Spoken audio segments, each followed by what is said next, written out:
All right. We are back. More Absolute Universe. We are in Absolute Superman now. You will find no beacon of hope here.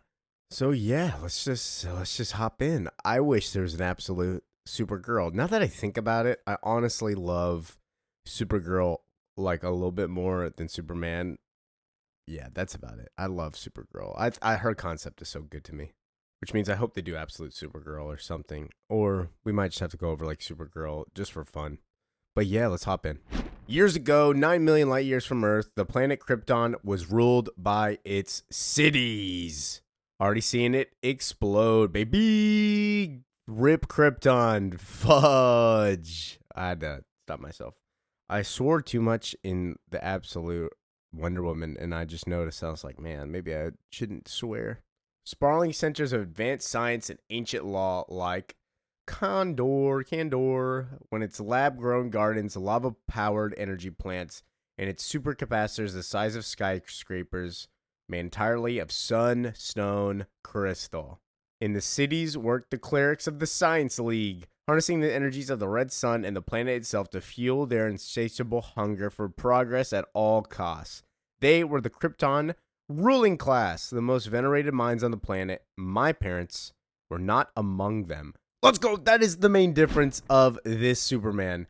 He is a farmer working boy. His parents are not science bureaucrats like they are on Krypton, telling the world that it's gonna die. They are nothing.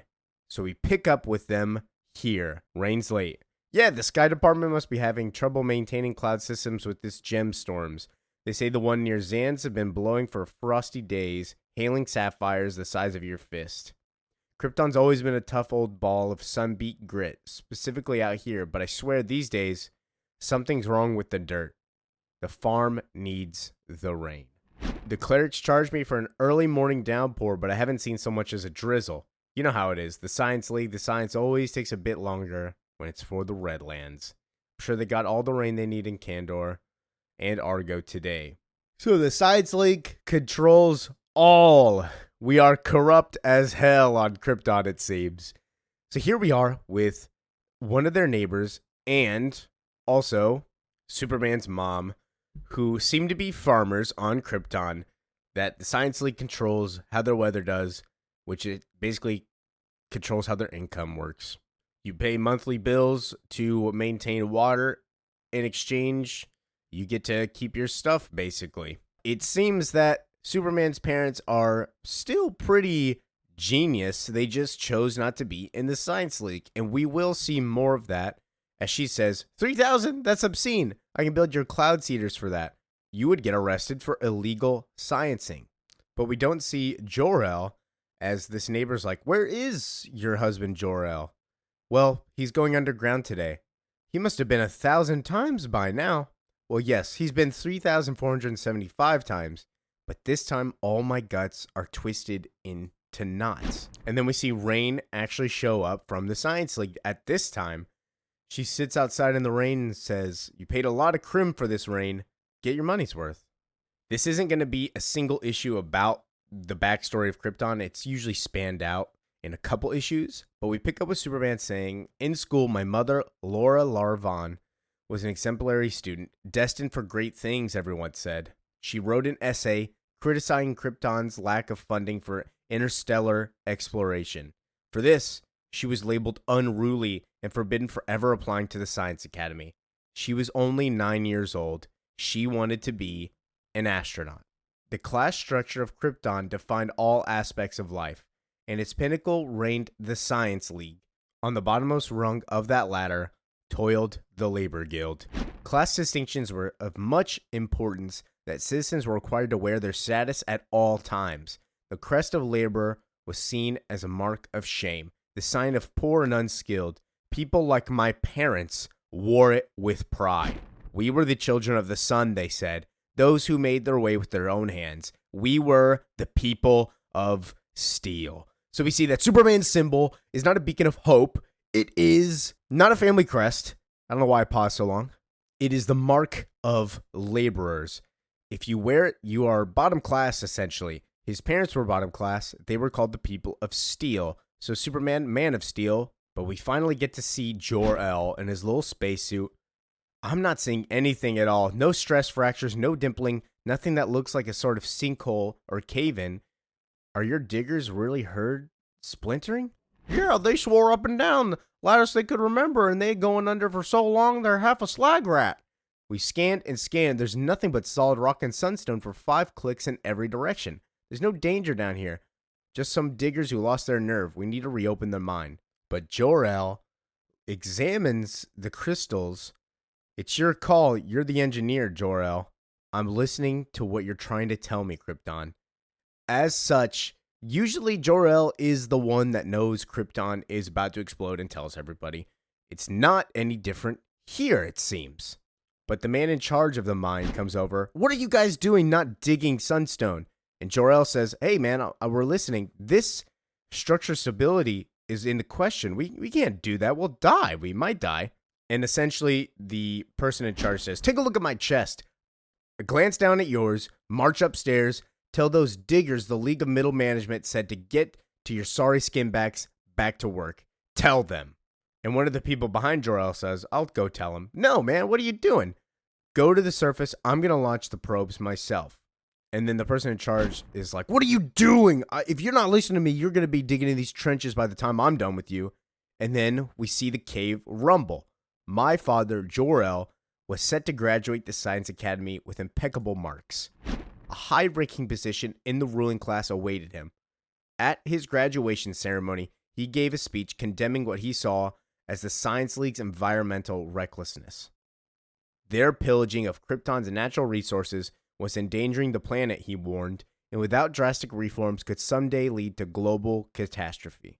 My father was laughed out of his graduation, out of his position in the league, out of the life he knew, but he was right. So any going against the league essentially just screws you out of a good life and throws you in the labor guild out of spite.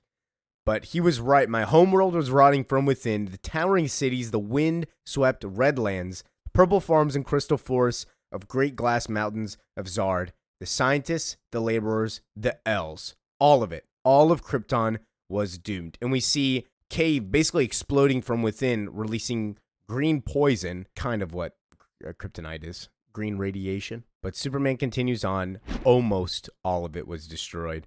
Now we are in Brazil, current day. Translated from Portuguese, no stow, must be a good day. Don't you think the gods will walk with us? Perhaps he does, my friend, but only because we were already dead. 3 days ago, the migrant workers of the Lajes Creek diamond mine were tunneling underneath a kimberlite ore body, the typical host matrix for diamonds, when they came upon a large deposit of pestis. They were ordered by their employees to keep digging, so they did. And we see a bunch of peacemakers. Woo! Good show. Season 2's coming out, by the way. Should give that a watch whenever that's out, in like a month. But snow began to fall on the Fahila outside the mine where the workers live with their families. A blizzard of carcinogens. When the workers tried to leave, they were reminded they were still under contract to the mine's owners, Lazarus Corp. We did talk about that in Wonder Woman. If that releases first, if it doesn't, then this is the first time. But they were reminded of us at gunpoint. Lazarus promised hazard pay of 1,500 Rias if they finished mining the ore, roughly $300 more than a month's pay. This while working a mine that extracted $2 million worth of carats the previous year. These miners expect that what they do here in the darkness will be the death of them. They do it nonetheless in the name of family. I do the same. And we see a bunch of diamonds have already been mined. And by the way, I've probably butchered half of these words. I'm so out of it. But the people of this town in Brazil, they're like, diamonds? The ore's already been mined and crushed? That's impossible. Crusher hasn't even been used. I don't even understand how this is doing. There's no asbestos in the air either. But no one was down here. This has to be a miracle, some kind of Mr. Miracle. Just kidding. He's not in this. But they take the diamonds up to the peacemakers, and they're like, you guys are already out? What? That's impossible. And the townsmen are like, I don't know how this is possible. Do you think the Omega Men did it? That's very important. They are a very big picture of this series.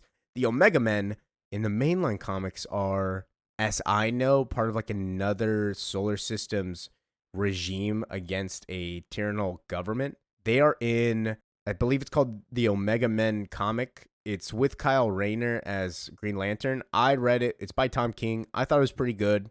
Good read, good art. That's all I know about them, though. But we pick up on the previous night. A man walks up in blue and red. Hey, are you alone, man? Do you not speak Portuguese? Someone said they heard you speaking Spanish. Another said English. I'm Matthias, one of the last of the Cinta Larga, the indigenous of this land. He swears you are a wild boy from the Amazon who speaks only gibberish. I started to pry. Do you have a name?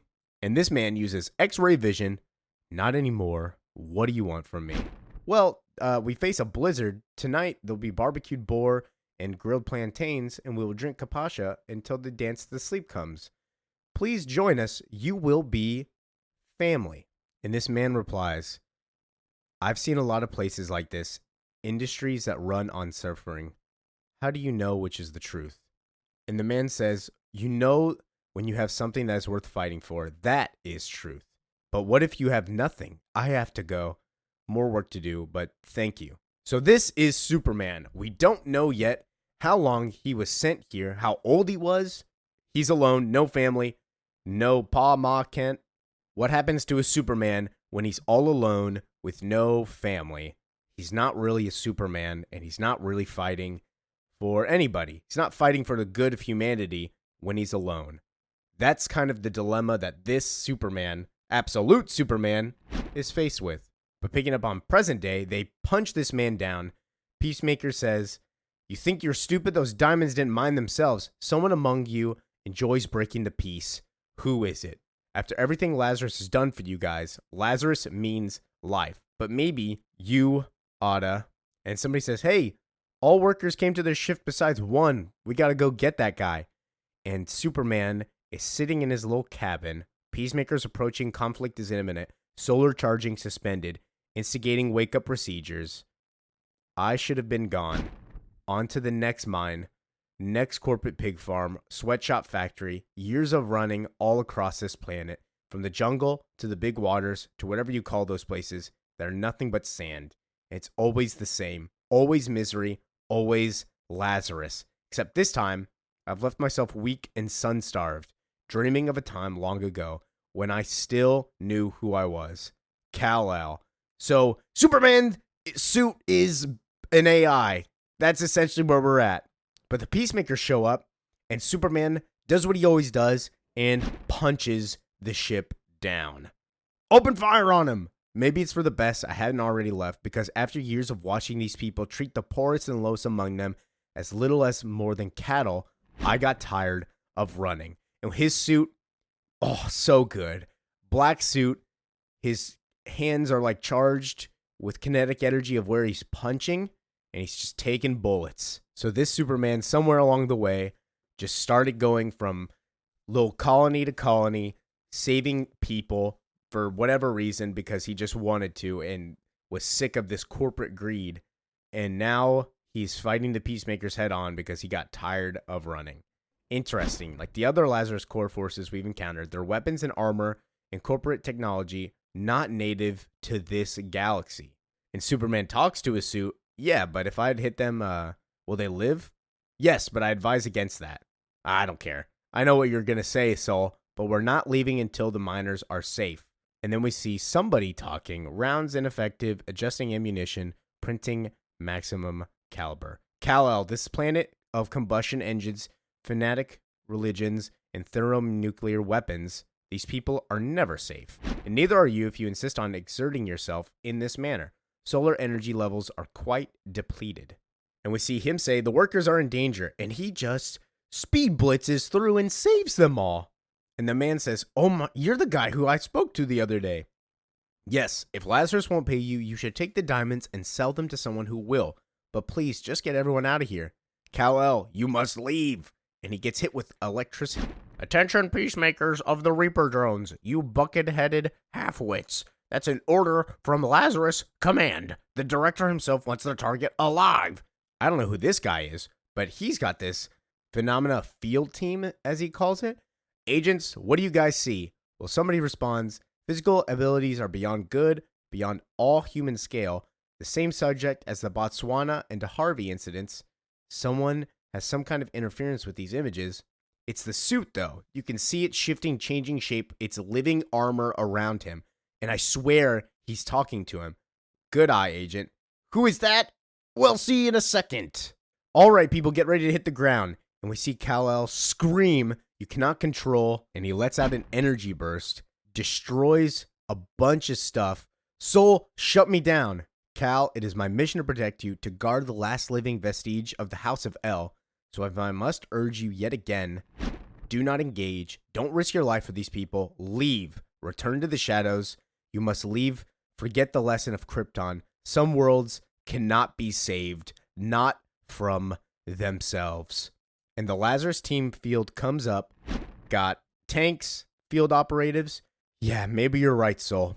This was a bad idea, and I don't really feel so great. Let's get out of here. And then he gets handcuffed by Agent Lane. Suspect is in custody. Move, and I'll fry your face. Superman. And that ends issue 1 of Superman. But we have a little epilogue, just as always. Not now. What have we here? A scrumptious new toy. As we see Absolute Brainiac with a bunch of bottle cities looking over at Superman. And we get to see what is left of the Kent farm, property of Lazarus Corps. So it seems Superman did go to Earth and get raised by these Pa and Ma Kent. At some point, some bad stuff happened, and now they're gone. But the last thing happens when Jor-El comes back home. These look like radiation burns. What's happening? There's an accident at the mine. Why aren't you in the hospital? There must be a testing before I can say for sure. I'll need to get started right away. What's happening, Jor-El? Lara, we can't tell anyone, you understand? Not until we're certain, but we have to be certain before we warn the world. Look at it, Lara. The beauty of it. I want it to remember like this once it's gone. What are you talking about? Where's Kal-El? Where's our son? He's right here. Kal-El is a kid on Krypton. He remembers Krypton. That is like my favorite part of what Superman is. Sorry, I mean Supergirl. I love that Supergirl remembers Krypton, and he's got Krypto next to him. Yay! Let's freaking go! Excuse the language, but yeah, Superman has Krypto. He's a kid. He remembers his parents. He doesn't just go to Earth as a baby and not know any of it. But the main important part is that we see the radiation coming up next on Absolute Superman, Lois Lane versus Superman. So yeah, this was kind of a long one. Honestly, I don't even know where I went with this, but here is the summary of Absolute Superman. Kid sent to Earth, Kryptonics exploded. His parents are not scientists, they're field workers, and they're all geniuses. Got destroyed by the corrupt system. Superman's doing the right thing on Earth, but has no family, no one to go back to. Yeah. Hopefully Supergirl's in here. If there's a Krypto also, hopefully he's later on. Yeah. Thank you for watching, listening, however you choose to enjoy. Yeah, this is it. We'll do Absolute Superman 2 also. We're doing a bunch of them. Yeah, peace out.